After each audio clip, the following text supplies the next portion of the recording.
Welcome back to smart classes. Dear students, पंखों से कुछ नहीं होता, हौसलों से उड़ान होती है। मंजिलें उन्हीं को मिलती है जिनके सपनों में जान होती है। जी विद्यार्थियों, बहुत सारे विद्यार्थियों ने पेपर दिया है, परंतु कुछ विद्यार्थियों का पेपर काफ़ी अच्छा जा रहा है और कुछ विद्यार्थियों का पेपर अच्छा जाने के लिए प्रयासरत है। तो आप अपने परिश्रम के अनुसार ही अपनी सफलता को चुन पा रहे हैं। तो आपका मेहनत और आपका लगन ही आपको सफल बनाएगी। इसीलिए आप परिश्रम करते रहिए, ईमानदारी से परिश्रम करते रहिए। तो कुछ विद्यार्थियों को कहना था, सर आप बहुविकल्पी क्वेश्चंस को विस्तार से बता दीजिए सर। और आपके कहने के अनुसार हमने आज बहुविकल्पी क्वेश्चन को लेकर के आया हूँ। तो चलते हैं, बहुविकल्पी क्वेश्चन को सॉल्व करते हैं। आप सभी लोग ध्यान से वीडियो को देखिएगा। तो चलिए शुरू करते हैं। क्वेश्चन नंबर पहला क्या है? Question number first is given, एक वृत्त की त्रिज्या r बराबर 6 सेमी। कोई एक सर्किल है जिसकी त्रिज्या दिया है 6 सेंटीमीटर और कह रहा है कि इस वृत्त के सापेक्ष परिवर्तन की दर ज्ञात करना। r के सापेक्ष परिवर्तन की दर ज्ञात कीजिए। इन dA/dr फाइंड करना है। r is given and we have to find dA/dr. It is a very easy question. You know that A is equal to pi r square. आपको पता है ना सर्किल का एरिया क्या होता है? pi r square. डिफरेंशिएट कर देंगे r के रिस्पेक्ट में dA/dr is equal to pi r square का differentiation 2r and r is also given pi into 2 into r is given 6 into 12 pi. This is a very easy question. r को differentiate कर दिए और r की value put कर दिए, 6 to 12 हो गया। काफ़ी इजी क्वेश्चन था।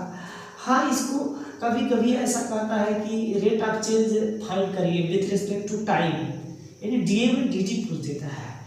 तो इस तरह से ये क्वेश्चन पूछता है, जिसके रिस्पेक्ट में परिवर्तन का दर पूछेगा उसी के सापेक्ष क्या कर देंगे, डिफरेंशिएशन कर देंगे। तो फर्स्ट क्वेश्चन का ऑप्शन आपका 12 पाई हो जाएगा। सेकेंड क्वेश्चन यदि हम बात करते हैं, second question is given that cos inverse cos 7 pi by 6 का प्रिंसिपल वैल्यू फाइंड करिए, यानी मुख्य मान ज्ञात करना है। मुख्य मान, प्रिंसिपल वैल्यू फाइंड करना। तो आपको हमने बताया था कि कभी भी किसी का प्रिंसिपल वैल्यू फाइंड करना हो तो उसके रेंज को आपको लर्न करना पड़ेगा। तो कास का जो रेंज होता है 0 से पाई होता है, आपको याद करवाया साइन कास tan का सबका रेंज है। और ये जो इनवर्स ट्रिग्नोमेट्रिकल फंक्शन है सबके रेंज है, क्योंकि उसी रेंज में इनवर्स ट्रिग्नोमेट्रिकल फंक्शन एग्जिस्ट करता है, उस रेंज से बाहर एग्जिस्ट नहीं करता है। कहेंगे सर कैसे जान रहे हैं कि एग्जिस्ट करता है कि नहीं करता है? तो आपको बताए थे कि जब वह 1 और R2 होगा तभी इनवर्स होगा, क्योंकि आपको पढ़ाए थे कि कोई भी फलन प्रतिलोम फलन तभी कहलाता है जब वह 1 और R2 दोनों होता है। इस चीज़ को आपको बताया गया था, बहुत अच्छे से समझाया गया था। तो बिना फलन पढ़े कुछ विद्यार्थी तुरंत जो प्रतिलोम त्रिकोणमिति फलन सॉल्व करते हैं, पता नहीं कैसे करते हैं। तो आइए हम यहाँ देखते हैं। तो ये जो है जब तक 1 R2 नहीं होगा तब तक इनवर्स नहीं एग्जिस्ट करेगा।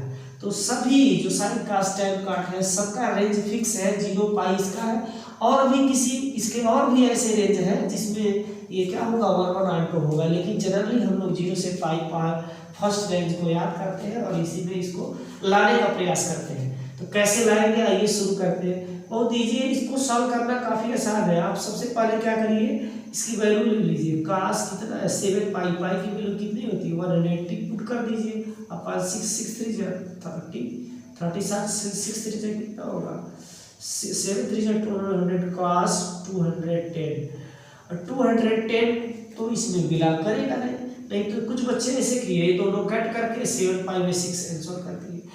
बच्चों ये दोनों कट करके 7 पाई में 6 नहीं होगा, 7 पाई में 6 इसमें कहाँ बिलोंग करेगा, नहीं करेगा ना, क्योंकि इसकी काबिलियत 0 से पाई है, ये पाई से ज़्यादा इसकी वैल्यू है, इससे बाहर दे ही नहीं सकता। इसकी औकात है कि ये बस इतना ही देगा, इससे ज़्यादा इसकी काबिलियत नहीं, इसकी औकात नहीं इस क्वेश्चन की। तो इसीलिए इसके रेंज को आपको ध्यान रखना है। तो 210 को हमको चेंज करना पड़ेगा, इसका रेंज में लाना पड़ेगा। तो हम इसको 360 माइनस 150 कर देंगे। 360 में 150 करेंगे तो आ जाएगा कितना, ये कुल मिला करके आ गया कितना, कास आ गया 360 में से 150, तो काश एस टी सी लगा देंगे, 360 माइनस 150 काश 150 हो जाएगा, काश से काश कैंसिल हो जाएगा, 155 हो जाएगा। 150 को यदि हम रेडियन में चेंज कर दें तो 150 को रेडियन में चेंज करते हैं, पाई बाई एक्स 180 से डिवाइड कर 0 कैंसिल कर देंगे तो 5 पाई बाई 6 आ जाएगा, 5 pi by 6। This is your required answer. तो 5 बाई 6 होगा। बहुत सारे बच्चे जो है पाई बाई 6 मारे थे, बहुत सारे बच्चे पाई बाई 3 मारे थे, बहुत सारे बच्चे 5 पाई बाई 6 भी मारे हुए हैं। तो वो ध्यान दिए थे इस रेंज को, और कुछ लोग रेंज को ध्यान नहीं दिए, इसीलिए गलती कर गए। तो बहुत इंपॉर्टेंट हमने क्वेश्चन को डाला था और आपको बहुत मज़ा आ रहा होगा ऐसे क्वेश्चन करने से। सब क्वेश्चन जो है अच्छे क्वेश्चन है, बोर्ड से रिलेटेड है और एग्जाम में हर साल पूछते हैं। तो अगला क्वेश्चन यदि हम बात करते हैं तो next question is given that, third question क्या गिवन है, ए इज इक्वल टू, कोई एक सेट दिया है, ए इज इक्वल टू A 2 3 और इस समुच्चय में क्या कह रहा है, कह रहा है स्वयं तक सभी एकाकी फलनों की संख्या ज्ञात कीजिए। स्वयं तक यानी सेल्फ में 1 फंक्शन कितने होंगे इसकी संख्या ज्ञात करना है। आपको बताया था, याद है, हमने बताया था कि यदि स्वयं से अननोन फंक्शन पूछता है तो इसका फार्मूला होता है n factorial, n is equal to 1 2 3 यानी 3 factorial. 3 factorial means 3 2 2 3 2 6। This is your required answer. काफी आसान। जब स्वयं तक का एकाकी फलन पूछेगा तो स्वयं तक का एकाकी फलन जितने इसमें नंबर ऑफ एलिमेंट है उतना फैक्टोरियल हो जाएगा, वही इसका आंसर हो जाएगा। काफी इजी क्वेश्चन था और ये क्वेश्चन इसका आंसर हो जाएगा 6। इसके बाद से यदि हम अगले क्वेश्चन की बात करते हैं, question number 4, this is also very most important question.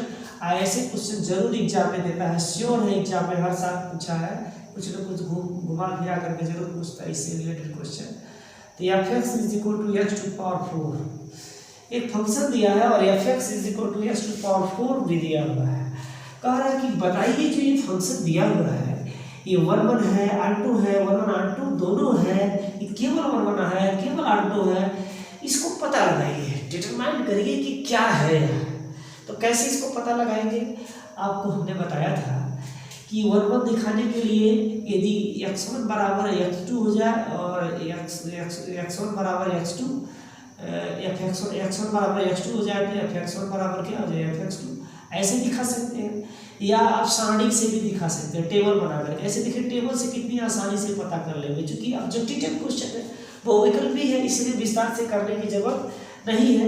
इसको आप सीधे सीधे जो है टेबल बना के कर लीजिए और देखिए यहीं से पता लगा लीजिए। चूंकि देखिए x है, x की वैल्यू यदि 1 है तो यहाँ a1 रखेंगे तो f(x) में 1 का पावर 4 तो क्या मिलेगा, 1 ही मिलेगा। और -1 लेंगे तो इसका भी -1 का पावर 4 ये भी 1 मिलेगा।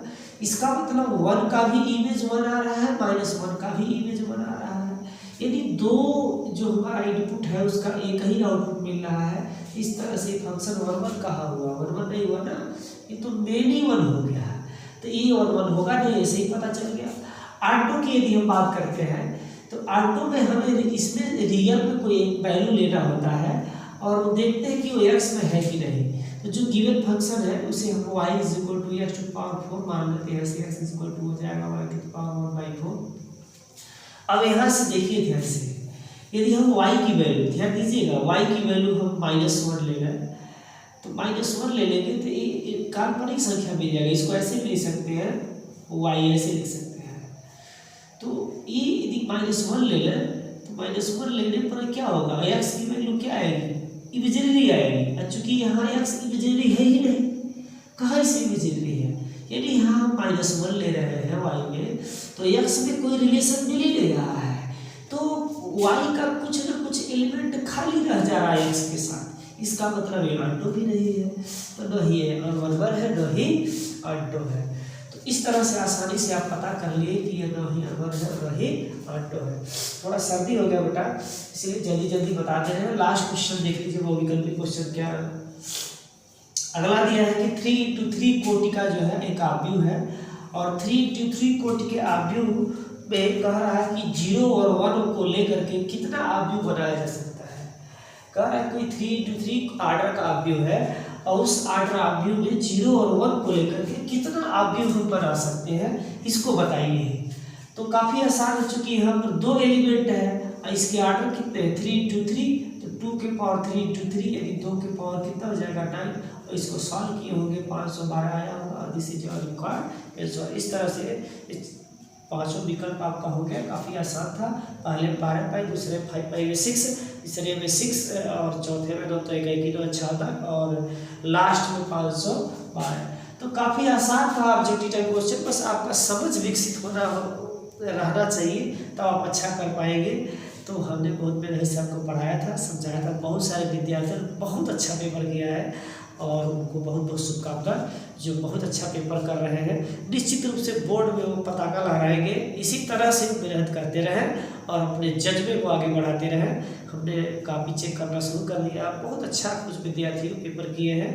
तो आगे प्रयास बेहतर करने के लिए आप लोग मेहनत करिए और परिश्रम करना छोड़िए। यदि बाली का पेपर हो गया होगा तो उस पेपर को कुछ लोग ग्रुप में भेज देंगे, और जो कोई क्वेश्चन का प्रॉब्लम होगा तो उसको भी हम सॉल्यूशन करा देंगे।